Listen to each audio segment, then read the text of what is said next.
Okay guys, if you are going to hook up an amplifier with the Android system, what you will do, you will not be able to use this subwoofer output. For some reason, I tried all the setting and everything, it does not work. So you want to hook it up to the audio output right there.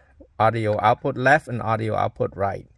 And then you will also need to hook up the remote wire to the blue and white wire, if you can see right here.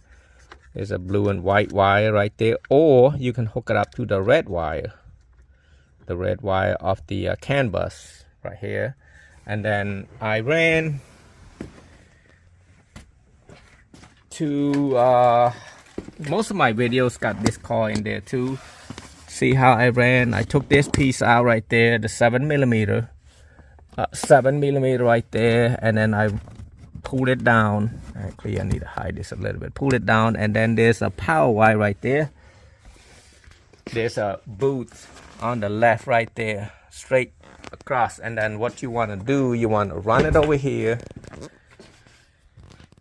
And then I take this out. There's a 10mm right here out, and then you push it back this way. This whole thing come out, and then you'll be able to reach to the battery. And now some amplifier, you don't have to go to the battery. You can go right here, because this is a 4 gauge and it should work. Oops, 30. And you pop that out, the fuse holder right there, fuse panel right there.